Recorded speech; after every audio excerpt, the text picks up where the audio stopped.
Hello students, I am your educator Vishnu Badal, and here we are going to solve our yearly assessment of social science subject. So, welcome to the Diversity International School online classes bridge course, and in the previous videos we have solved question number 1, question number 2, question number 3 of this yearly assessment question paper. Now we are going to solve question number 4, where we have to give reasons of the particular statements. So here let's start our video. So question number 1 is Indian parliament is bicameral. India का जो parliament है वो 2 houses का है. तो ऐसा क्यों है, इसका रीज़न हमें देना है. बाई मीन्स होता है 2 और कैमरल मीन्स होता है houses. Okay, so bicameral legislature divides the legislator into 2 separate houses or assemblies. अब legislature का मीनिंग हमने लास्ट वीडियो में देखा था कि means the group of people those are authorized for making the laws for the country, for the nation, for the people in the assemblies with the discussion, long discussion and seeing the pros and cons, अच्छाई या बुराई उन policies की, उन laws की क्या होगी, and what will be the impact on the society and the citizens. So they are considered as legislator, and these legislators are making these laws in a particular place. That place is considered as a house or assembly. So India's legislator means how many people are making these laws. So they are divided into 2 houses or 2 assemblies. So means there are different peoples are sitting on these 2 houses and they are making the laws. Suppose one house has made one law. That law has discussed in that particular assembly by the each and every member.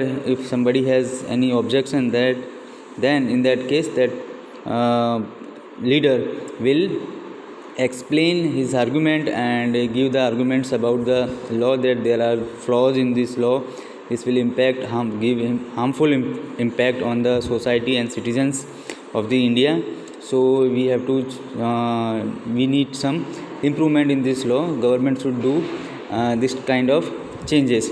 So this is called discussion and argument in the assembly, and they give their facts and their figures so that they can logically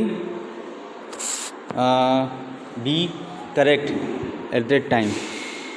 So in short, bicameral legislature is divided into 2 assemblies, and in India we have the 2 houses at center level. Means जो union है हमारी 28 states की, उनका जो union है, combination है, it has 2 houses in Delhi.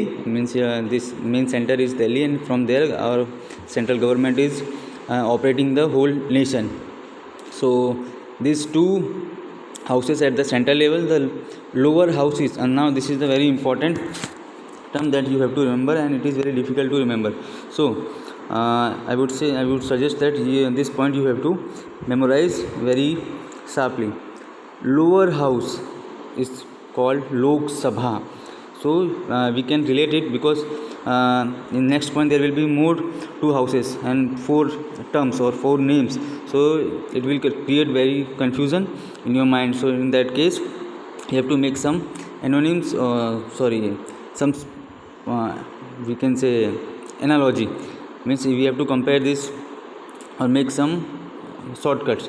For example, this lower house is known as the Lok Sabha. So here lower house has L and this Lok Sabha has L. So you can relate that lower house is also known as Lok Sabha. Means in this Lok Sabha the leaders are sent or reached by election process. The people of India are voting these members who stood in the election, and those who won the election or those who got the maximum number of votes, they are the winners, and they are going into the lower house or Lok Sabha and making the legislation or laws. Whereas so lower house is Lok Sabha, upper house is Rajya Sabha. This Rajya Sabha members are directly appointed, they are not elected by the people. Similarly, so two houses at center, lower house, upper house, lower L for Lok Sabha and upper house for Rajya Sabha. Upper को आप ऐसे भी याद रख सकते हैं कि upper has the last alphabet R, upper R, and then from R we can relate Rajya Sabha. Then similarly at the level state level there are also two houses of legislation. The lower house is of the state is called Vidhan Sabha. जो state के अंदर lower house होता है that is considered as Vidhan Sabha. They are the Hindi and Gujarati terms. In English they have the another terms. They are so we have there are 6 terms that we have to remember.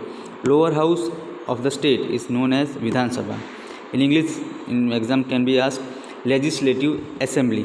Okay, sabha and assembly दोनों word को आप add कर सकते हो. Sabha started from S and assembly. We can say this A we can silent and there are 2 S in assembly. So we can relate them to Vidhan Sabha and legislative assembly. So law making assembly. Legislation means law making. And whereas the upper house is also called as a Vidhan Parishad. Now it is a Parishad, so it is a legislative council.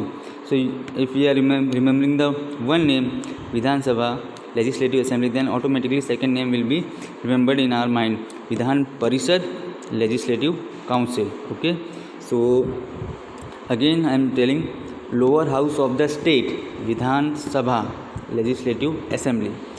Upper house of state Vidhan Parishad, legislative council. Since India's legislature is divided into, क्योंकि India का legislature जो है वो 2 houses में divide है, दोनों जगह पर, सेंट्रल में भी और स्टेट लेवल पर भी.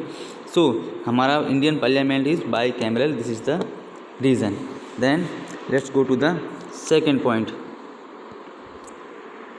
अ voter is the life line of the democracy. So अब यहाँ पर वोटर जो है हमारी डेमोक्रेसी, क्योंकि हमारी कंट्री जो है वो डेमोक्रेटिक कंट्री है. सो ये वोटर जो है हमारी इस डेमोक्रेसी की लाइफ लाइन है. मीन्स अगर वोटर ना हो तो डेमोक्रेसी ख़त्म हो जाएगी. सो ये इतना इंपॉर्टेंट क्यों है, इसका रीज़न दिखाना है. सो हमें अल्टीमेटली यहाँ पे हम वोटिंग का और वोटर का इम्पोर्टेंस पढ़ने वाले हैं, और वही उसका रीज़न है कि एक वोटर की इम्पोर्टेंस क्या है डेमोक्रेसी में, वो इसका रीज़न है. इसलिए ये लाइफ लाइन है हमारी डेमोक्रेसी की. Voter is one of the most important part of the democracy. ये फर्स्ट पॉइंट. अब ये पॉइंट बहुत ही वी कैन से बहुत डल पॉइंट है. इस पॉइंट को पॉइंट भी कंसिडर नहीं कर सकते हैं. सो ये आपको नॉर्मली याद रह ही जाने वाला है. सो इस पॉइंट को आप ये मत समझिएगा कि इसमें एग्ज़ाम में इसके लिए मार्क्स सेपरेटली कंसिडर किया जाएगा.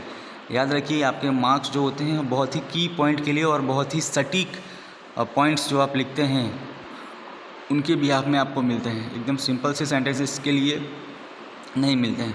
So second is a voter who is neither bankrupt nor mentally unstable holds the voting right without any discrimination. इसका मार्क्स आपको मिलेगा. और ये पॉइंट आपको याद रखना है कि एक वोटर जो है वो बैंकरप्ट मतलब कंगाल नहीं होना चाहिए, दिवालिया नहीं होना चाहिए, मानसिक तौर पर अनस्टेबल नहीं होना चाहिए, और उसके पास वोटिंग करने का राइट होना चाहिए. ठीक है, सो वो पर्सन वोट कर सकता है, उसे वोटर कहा जाएगा. Voting is an important process in democracy and every voter gets complete right to vote. तो ये डेमोक्रेसी के अंदर वोटिंग इम्पॉर्टेंट प्रोसेस है, और हर एक वोटर को वोट करने का राइट हमेशा अधिकार है. कोई उसे रोक नहीं सकता. अगर हम इलेक्शन के टाइम पर वोटिंग करने जा रहे हैं 18+ लोग, और रास्ते में कोई पार्टी का मेंबर या कुछ बैड इन्फ्लुएंसर जो आकर के हमें रोकने की ट्राई करेंगे, हमें भरगलाएंगे, हमें मिस इन्फॉर्मेशन देंगे, एंड वायलेंटली अगर हमको रोकने की ट्राई करते हैं, ज़बरदस्ती भी आप हमारे साथ करते हैं, रोकने की ट्राई करते हैं कि हम वोटिंग ना करें या पर्टिकुलर पार्टी को वोटिंग करें, so that is wrong, that is a crime, और उनके ऊपर एक्शन हो सकता है बाय द सिस्टम. सो आपका ये राइट है, आपको कोई रोक नहीं सकता. To see that voter can keep the democracy alive through the voting, the election commission takes utmost care that all the voters across the country, even army men who are on the duty at odd locations, are able to vote during the election. Means election के time पर हर एक वो इंसान जो कहीं पर भी है इंडिया के कोने में, उन सब को ये राइट है कि वो वोट कर सके. इसलिए चाहे वो प्राइवेट बॉडी हो या गवर्नमेंट बॉडी हो, मीन्स ये इलेक्शन कमीशन जो हमारे इलेक्शंस को संभालती, जब इलेक्शन होने वाले होते हैं उनको पूरा operation, planning, execution and result announcing, ये काम हमारा इलेक्शन कमीशन करता है, और कोई भी पार्टी अगर इलेक्शन कमीशन के बनाए हुए रूल्स को ब्रेक करती है तो उनके ऊपर एक्शन लेने का भी पावर इलेक्शन कमीशन के पास होता है। सो इन्होंने इतना ध्यान रखा हुआ है इस इलेक्शन कमीशन ने कि वोटर पूरी कंट्री में कहीं पे भी हो, चाहे वो आर्मी मैन क्यों ना हो, अगर वो ऑड लोकेशन में जैसे लद्दाख में, सियाचिन में, इस तरह के एरियाज़ में अगर वो ड्यूटी पर है तब भी उसे टाइम निकाल करके उनके डिपार्टमेंट से दिया जाएगा कि वो वोटिंग कर सकें। The voter with his fine sense of understanding decide which candidate is best to rule. Based on this he votes for him. और ये कैंडिडेट का खुद का दिमाग होता है, खुद का इंटेलिजेंस होता है कि कौन सा कैंडिडेट हमारे एरिया का सही है या कौन सी पार्टी सही है। पर किसी पार्टी को देख के नहीं देना चाहिए। हमारे एरिया में जो इलेक्शन के लिए जो कैंडिडेट खड़े हुए हैं उनमें से कौन सा कैंडिडेट बेस्ट है और उनके बारे में क्या इन्फॉर्मेशन है, उसके हिसाब से वोट करना चाहिए, तो वो करते हैं। And complete freedom to the person to vote for this desire candidate is the key ingredient of democracy. और ये पूरी आज़ादी होने की वजह से, एक वोटर को, एक पर्सन को वोट करने की पूरी आज़ादी होने की वजह से एक कैंडिडेट जो होता है वो एक डेमोक्रेसी का इंग्रेडिएंट होता है। और hence it is said that voter is the life line of the democracy. और इसलिए कहा जाता है कि एक वोटर जो होता है, एक पर्सन, एक सिटीजन जो इंडिया का है, वो लाइफ लाइन है डेमोक्रेसी का, क्योंकि उसकी वजह से ही लीडर्स इलेक्ट होते हैं, विन होते हैं, and then go to the in the government and make the laws. Third question is parliamentary democracy is unique and important. Parliament की हमारी जो डेमोक्रेसी है वो बहुत अनोखी है और बहुत ही काम की चीज़ है, मुख्य चीज़ है। So parliamentary democracy work on the fine balance of 3 important organs of the country, namely legislative, executive and judiciary। हमारी पार्लियामेंट्री डेमोक्रेसी जो है वो 3 मेन फीचर्स में ऑर्गन्स पर बैलेंस बना करके हमारे इस पूरी कंट्री को रन करती है, रूल करती है। Those 3 organs are legislative, means ऐसा डिपार्टमेंट जो लॉ बनाता है, एग्जीक्यूटिव जो उन बनाए हुए लॉज को इम्प्लीमेंट कराता है ग्राउंड लेवल पर सिटीजन्स के बीच में। देन जुडिशरी, और जुडिशरी जो होती है ये लेजिस्लेटिव और एग्जीक्यूटिव दोनों के वर्क को ऑब्जर्व करती है। उसमें कुछ प्रॉब्लम होती है, करप्शन होता है, तो जुडिशरी, हाई कोर्ट और सुप्रीम कोर्ट या कोई भी कोर्ट उनके ऊपर एक्शन ले सकता है। इसके अलावा जुडिशरी जो है सोसाइटी के बीच में, लोगों के बीच में अगर कोई डिस्प्यूट्स हो रहे हैं तो उन डिस्प्यूट्स को भी हैंडल करने का काम और उनको जस्टिस देने का काम जुडिशरी करती है। So judiciary is one type of watcher and correction maker, कि सोसाइटी के अंदर हमारी कोई प्रॉब्लम नहीं होनी चाहिए जिससे बैलेंस बिगड़ ना जाए हमारे कंट्री का, स्टेट का। तो 3 पिलर बैलेंस ईच अदर, ये तीनों पिलर एक दूसरे को बैलेंस करते हैं। See to it that none works against the welfare of the people. इन तीनों में से कोई भी लोगों के नुकसान के लिए काम नहीं करता है, लोगों का बुरा करने के लिए काम नहीं करता है। This form of democracy allows people to empower them to select their candidate to run the country. और डेमोक्रेसी का ये वाला जो स्वरूप है, फॉर्म है, ये अलाउ करता है लोगों को कि लोग इन लीडर्स को एम्पावर करें, शक्ति दें, उनको पावर दें, जिससे ये कैंडिडेट जो हैं वो इस कंट्री को रन कर सकें।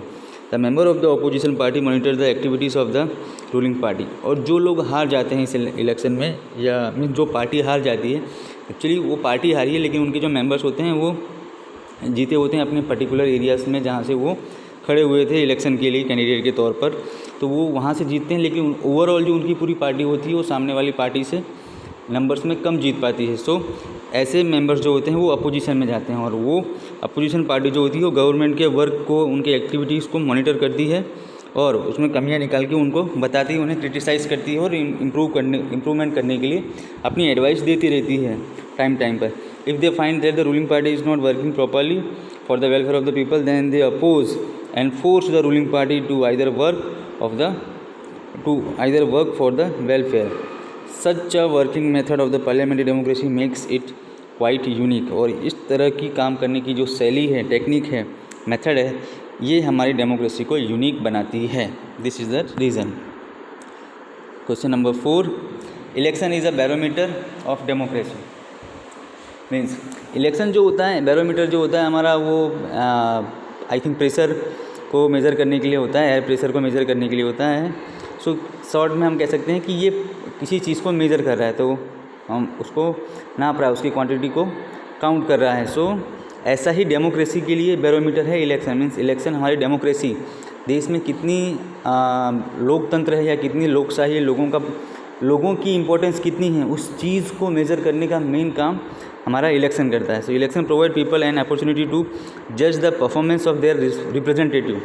इलेक्शन जो है एक तरह की एग्ज़ाम होती है हमारे लीडर्स की, जो पावर में रहते हैं, गवर्नमेंट में होते हैं। अगर उन लोगों ने अपने 5 ईयर्स के टाइम पीरियड में अच्छा वर्क नहीं किया है, अच्छा रिजल्ट नहीं दिया है, देन द वोटर और the citizen of the India has the power that in election they can against caste vote against them and make another parties people और लीडर और कैंडिडेट विन। दूसरी पार्टी के leader को जिता सकते हैं election के अंदर। तो एक बार अगर आपने बुरा काम किया तो नेक्स्ट टाइम फिर आप जीत नहीं पाएंगे। So they generate a new political attitude and waves in the minds of the people. Election जो होता है ये लोगों के दिमाग में एक नया उत्साह और नया पॉलिटिकल एटीट्यूड, इन्फॉर्मेशन, जानकारी पैदा करता है कि अब नेक्स्ट 5 ईयर के लिए हमें ये गवर्नमेंट नहीं चाहिए, ये लीडर नहीं चाहिए। People elect candidates who they think are fit for ruling, और लोग ऐसे लोगों को सिलेक्ट करते हैं जो रूलिंग करने के लिए सही हो। Proper election of the candidates can lead a country to an all round progress. एक सही तरीके का इलेक्शन अगर होता है और proper election of a candidate अगर किया जाता है तो वो कंट्री की हर तरह से प्रोग्रेस करने में हेल्प करता है। During the election people involves in party meetings, study various issues of the country and finally cast vote to the candidates who they feel are the best among the all. जब election हो रहे हैं तो लोग जो होते हैं अलग अलग पार्टियों की मीटिंग्स को देखते हैं, सुनते हैं, ऑब्जर्व करते हैं, बहुत सारी स्टडी करते हैं इन पार्टीज़ के बारे में, कैंडिडेट्स के बारे में, इनके वर्क के फंक्शनिंग के बारे में, इनके एटीट्यूड के बारे में, इनकी सोच के बारे में। देन ये अपना वोट कास्ट करते हैं कि ये सही है या नहीं सही है। Since fair and transparent election allows people to select the right candidate. हमारा जो इलेक्शन है वो ट्रांसपेरेंट होता है, कुछ छुपाया नहीं जाता, सारी जानकारी दी जाती है लोगों को, और सारी काउंटिंग, सारे पोलिंग बूथ जहाँ पर वोटिंग करने के लिए जाया जाता है, कोई गुंडागिर्दी नहीं हो रही है, कोई नॉन लॉ अबाइंडिंग जो पर्सन्स होते हैं या पीपल्स होते हैं, ग्रुप होते हैं, वो उस एरिया में नहीं हैं और वो इलेक्शन को किसी तरह से इंटरफियर नहीं कर रहे हैं, लोगों को इंटरफियर नहीं कर रहे हैं। इस चीज़ का ध्यान रखा जाता है। तो ये इंडियन डेमोक्रेसी में इलेक्शन जो है वो ट्रांसपेरेंट होता है और लोगों को सब कुछ बताया जाता है। हैंस इट इज़, इसलिए ये राइटली सेड कि election are the barometer of the democracy, और इसलिए कहा जाता है कि ये हमारी डेमोक्रेसी को मेज़र करता है। It is a one type of barometer of democracy. What election is a barometer of the democracy, क्योंकि इसमें सब कुछ लोगों के हाथ में रहता है इलेक्शन के टाइम पे, और लोगों से कुछ भी छुपाया नहीं जाता है। बट ये तो हो गई लिखी हुई बात है, बट रियलिटी में ऑन ग्राउंड अभी की हालत ऐसी है कि इलेक्शन में बहुत कुछ छुपाया जाता है, बहुत सारा करप्शन है। अभी आप लोग तो शायद फॉलो ना करते हो इलेक्शंस को या नेशनल न्यूज़ को, बट कुछ अगर बच्चे करते हो तो उन्हें पता होगा कि अभी जो इलेक्शंस हुए हैं, इलेक्शन में काफ़ी सारा करप्शन हुआ है, काफ़ी सारी चीटिंग हुई है, बट उनके प्रूफ नहीं है, सबूत नहीं है। जो पावर में गवर्नमेंट है वो गवर्नमेंट इन सारे इल्ज़ामों को, इन सारी इंसिडेंट्स को जो उन लोगों ने चीटिंग की है उसको वो सप्रेस कर देती है, दबा देती है, और ये इन्फॉर्मेशन फिर बाहर निकल कर नहीं आ पाती है। बट रियल में ये स्टैंडर्ड तरीके से लिखा हुआ ये है कि डेमोक्रेसी में इस तरह से इलेक्शन होने चाहिए, बट रियलिटी में कुछ और ही होता है, क्योंकि human those who are in the power they always misuse their power. Then question number 5, Rajya Sabha is a permanent house. Rajya Sabha को परमानेंट हाउस क्यों कहते हैं? तो अब ये क्वेश्चन राइज क्यों हुआ है, क्योंकि हमें पता है कि there are 2 assemblies in India at centre, Lok Sabha and Rajya Sabha. I mean Lok Sabha there are the member of parliament, means they are those people which are elected by the people of India, and they won the election and then they go to the Lok Sabha and make the laws. But in Rajya Sabha, the members of this Rajya Sabha are not elected by the people directly. They are appointed by the president.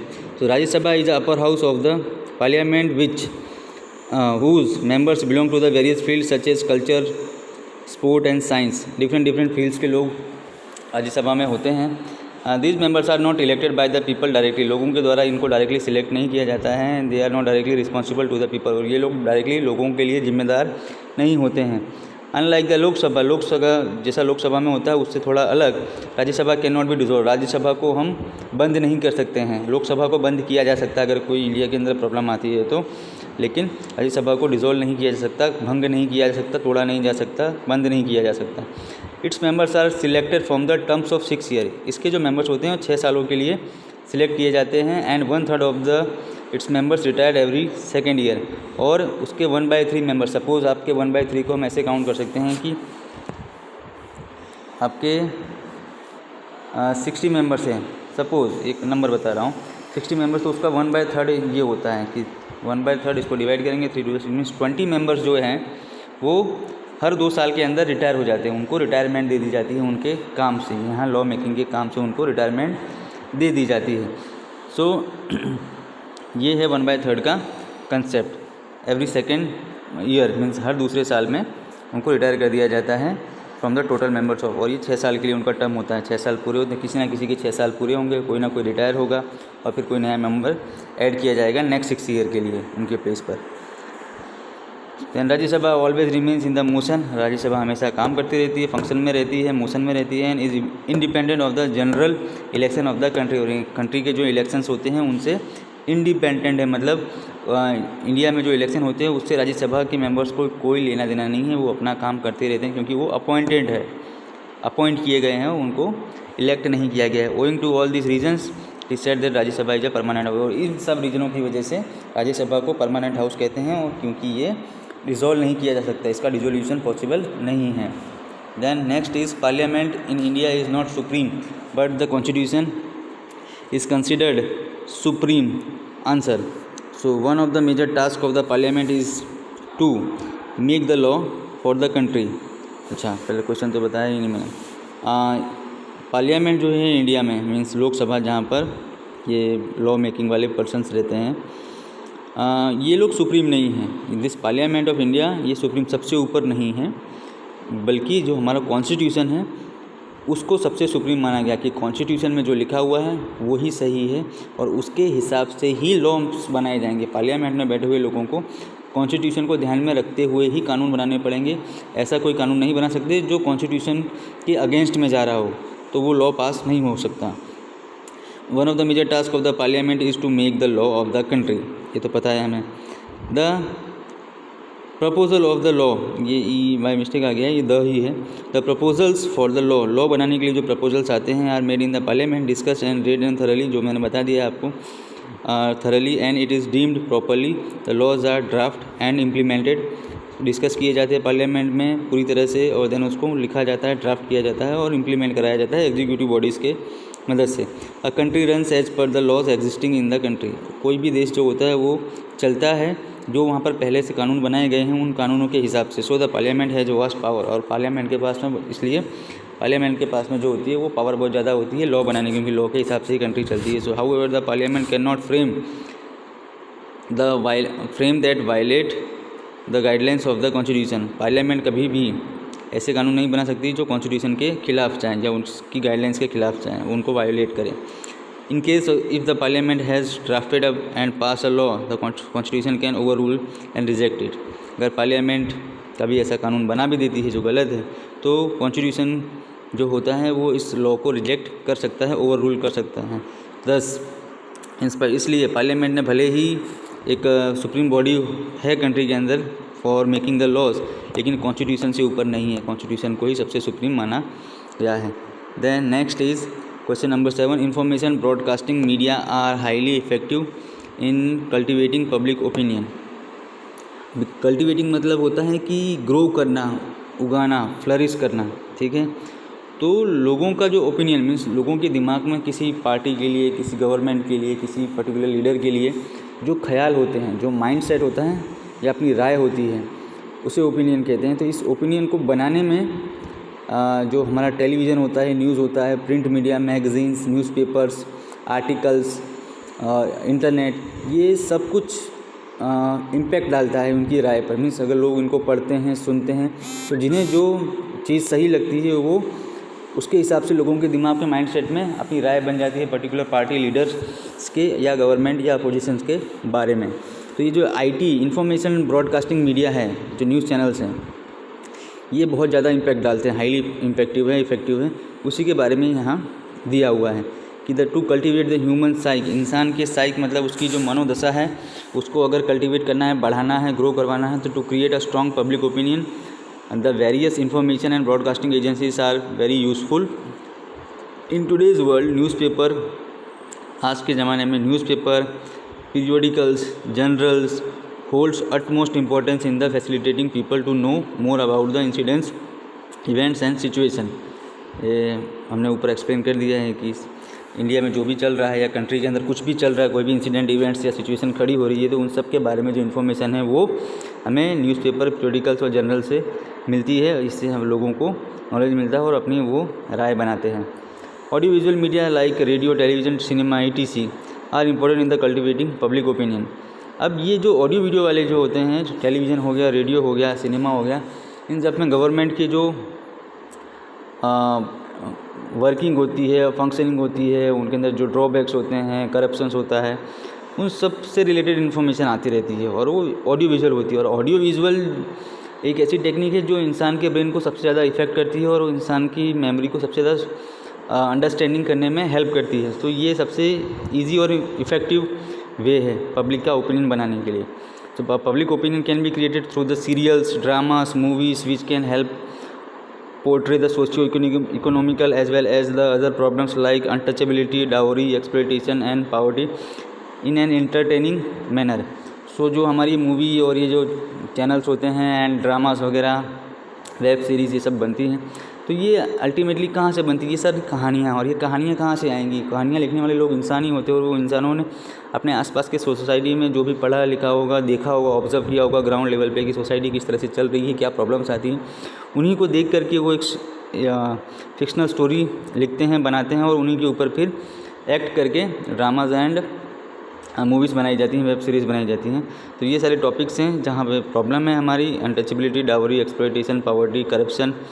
सो ये सारी चीज़ों को जब movies बनती हैं तो लोग इन्हें देखते हैं और इनसे लोग इफ़ेक्ट होते हैं। सो इस चीज़ का बहुत ये इम्पोर्टेंस है कि जो हमारा ऑडियो विजुअल मीडिया है ये काफ़ी पावरफुल है। In today's world apart from the television, the arrival of the spread of the internet has help people to enjoy the news, serials, dramas and movies sitting comfortably in their homes. और जब से ये internet आया है तब से ये सारी चीज़ें बहुत आसान हो गई हैं। All this media can create an adverse effect through the presentation of the distorted options and violent information. अब ये सारी मीडिया जो है एक गलत असर भी डाल सकती है प्रेजेंटेशन के तौर पर। अगर उनका प्रेजेंटेशन डिस्टॉर्टेड है, ख़राब है, गंदा है, अश्लील है और हिंसक है, तो इस तरह के मीन्स कहीं मारधाड़ चल रही है, खून खराबा दिखाया जा रहा है, ऑब्ससिनिटी दिखाई जा रही है और गलत तरीके से किसी स्टोरी को दिखाया जा रहा है, तो ये सोसाइटी के ऊपर गलत इम्पैक्ट डालती है, खास करके बच्चों के ऊपर। बच्चे इसको सही मान लेते हैं। बच्चों, इंडिया का एक प्रॉब्लम है कि जो मोस्ट ऑफ द पीपल हैं वो एक तो इलिटरेट हैं काफ़ी सारे, और जो थोड़े बहुत पढ़े लिखे हैं 9, 10, 11, 12 या कॉलेज तक भी, तो उसमें इस तरह का एजुकेशन सिस्टम नहीं है कि लोग इतने ज़्यादा इंटेलिजेंट बन सके, इतने ज़्यादा रेशनल, लॉजिकल बन सके। उन्हें क्या लगता है, बचपन से टेलीविज़न मूवीज़ ये सब देखते आ रहे हैं, तो उन्हें लगता है कि इसमें जो दिखाया जाता है वो रियलिटी होती है या वो रियल लाइफ में से रिलेटेड है, बट एक्चुअली ये पूरा फिक्शन होता है। और इस चीज़ को सच मान लेना और फिर उसके हिसाब से सोसाइटी को, रियल लाइफ को देखना, ये बहुत ही ज़्यादा डेंजरस है। तो लोगों को ये समझना चाहिए, आप लोगों को भी ये समझना चाहिए कि टीवी, टेलीविज़न में और मूवीज़ में, अक्सर तो मूवीज़ में जो दिखाया जाता है वो कहीं ना कहीं सोसाइटी में घटा होता है और उसके हिसाब से उन्होंने फिक्शनल स्टोरी बनाई होती है, तो ये कम्प्लीटली राइट नहीं होता है। और अगर कहीं ये हुआ भी है तो ज़रूरी नहीं है कि एक जगह पर कोई इंसिडेंट हुआ है तो सभी को सेम नज़रिए से देखा जाए, ठीक है। सो ये सोसाइटी के ऊपर बहुत गलत इम्पैक्ट डालता है हमारा television broadcasting. So today in the fast moving age of technology, people can stay in the constant touch with each other and though the medium of the internet or smartphone and exchange thought as well as ideas. So television, radio, personalized radio, FM plays a special role in the cultivating public opinion in modern time. तो आज के ज़माने में ये television, radio, personalized radio, FM radios, they are making a special role और playing a special role in cultivating the opinions of the people in modern time. तो यहाँ पर हमारे 7 रीजन्स हम कंप्लीट करते हैं और वीडियो हमारा लंबा हो चुका है। सो आई थिंक मुझे यहाँ पर इसका पार्ट रोक देना चाहिए। 30 मिनट्स हो चुके हैं, आगे अभी और 8 रीजन्स हैं तो काफ़ी लंबा हो जाएगा। सो 30 मिनट्स पर अभी हम यहाँ रोकते हैं और इस रीजन्स का पार्ट 2 आएगा। सो आप उसमें आगे के रीजन्स देखेंगे। तब तक के लिए bye bye, thank you, take care.